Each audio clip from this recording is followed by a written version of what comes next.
আল্লাহ রাব্বুল আলামিনের দরবারে শুকরিয়া যে নবী করিম আমাদেরকে মানুষ সেবার কাজে নিয়োজিত রেখেছেন এবং মানুষকে সেবামূলক কাজে উদ্বুদ্ধ করার জন্য একত্রিত করার লক্ষ্যে আজকে একটা আয়োজন করার মতো তৌফিক দিয়েছেন। এই জন্য সর্বপ্রথম আমরা মহান রব্বে কারিমের শুকরিয়া আদায় করি আলহামদুলিল্লাহ। প্রিয় উপস্থিতি, আজকে যারা এই মহৎ উদ্যোগ নিয়েছেন এবং আয়োজন করেছেন সবাইকে জানাই আমার অন্তঃস্থল থেকে প্রাণঢালা শুভেচ্ছা এবং মোবারকবাদ। আজকে আমরা এমন একটা প্রোগ্রামে উপস্থিত হয়েছি যেই প্রোগ্রাম আমাদের সমাজে, আমাদের রাষ্ট্রীয়ভাবে এবং এমনকি বিশ্ব দরবারে পরিচিত একটা জিনিস বর্তমান সময়ে, সেটা হচ্ছে রক্তদান। আর আপনারাও অবগত আছেন আজকে 14ই জুন বিশ্ব রক্তদাতা দিবস।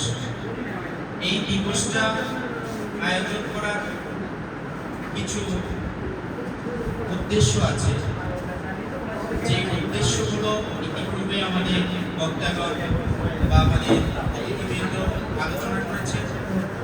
আমিও তার বিষয়ে আলোচনা করার চেষ্টা করি। আসলে আজকে 14ই জুন আমরা সবাই পাশাপাশি জানি যে বিশ্ব রক্তদাতা দিবস। এটার কারণ কি, এটার আয়োজন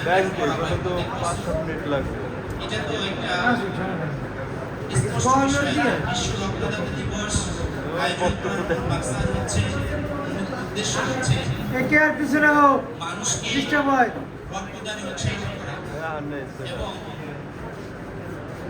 আমাদের যারা রয়েছে স্বেচ্ছাসেবী যারা রয়েছে এদের মনোবলকে আরো শক্তিশালী করা এবং বিশেষ করে নতুন লোকগুলোকে এখানে আনা এবং তাদেরকে এ ব্যাপারে আরো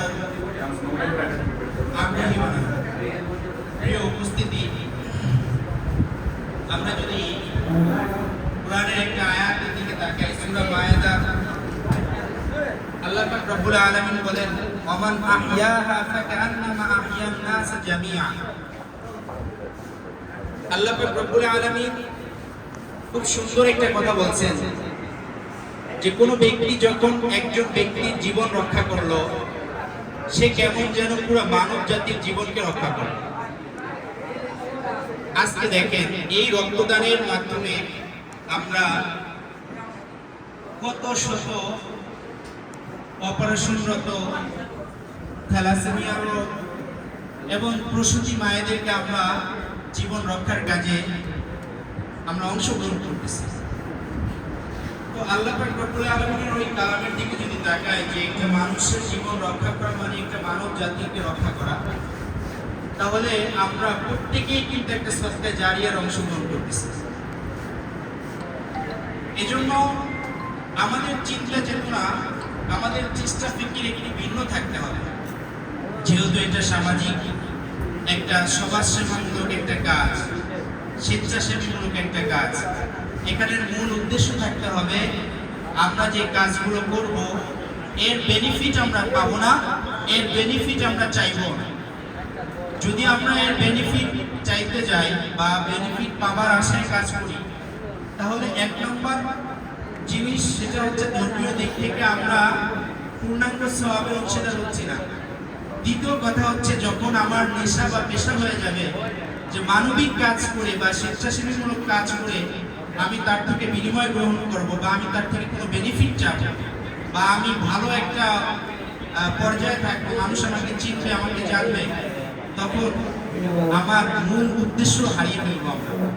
আজকে নবজীবন ব্লাড কালেকশন গ্রুপের 14ই জুন উপলক্ষে যে অনুষ্ঠানের আয়োজন করেছে, আমার সব স্বেচ্ছাসেবী ভাইদেরকে একটাই, বোনদেরকে একটাই নির্দেশনা থাকবে যে আমরা স্বেচ্ছায় কাজ করব, আমরা এখানে কোনো বেনিফিটের আশা করব না এবং যার যার অবস্থান থেকে সে সেইভাবে এই সংগঠনকে কীভাবে আরও উন্নত করা যায়, কিভাবে আরো ব্যাপক করা যায়, এই ফিকির আমাদের ভিতরে থাকতে হবে।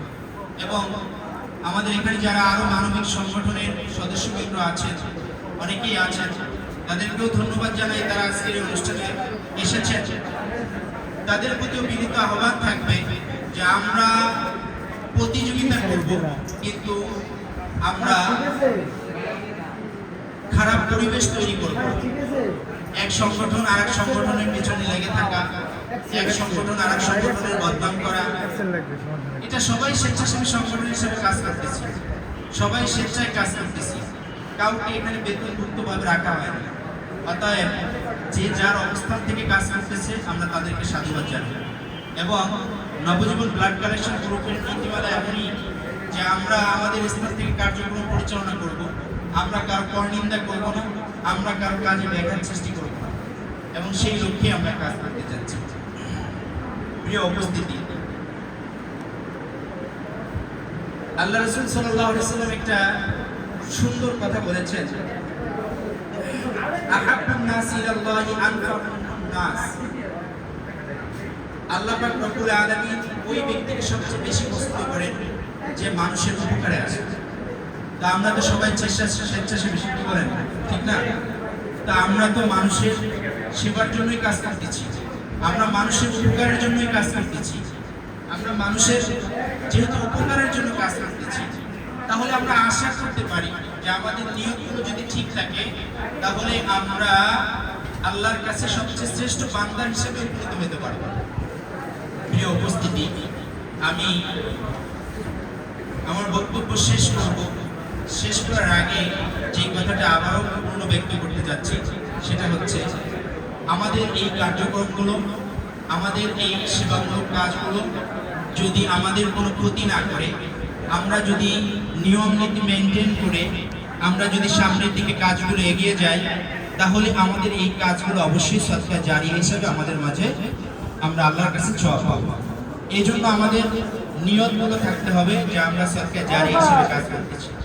দ্বিতীয় নাম্বার, আজকে আমরা এখানে যারা আসছি, যারা আসতে পারি নাই, সবাইকে আরো উদ্বুদ্ধ করা, তাদেরকে বোঝানো যে আমাদের এই কাজটা অত্যন্ত গুরুত্বপূর্ণ কাজ, এবং আমাদের এই কাজটার কারণে একটা মানুষের জীবন রক্ষা হচ্ছে, আমরা তার অংশীদার হতে পারছি।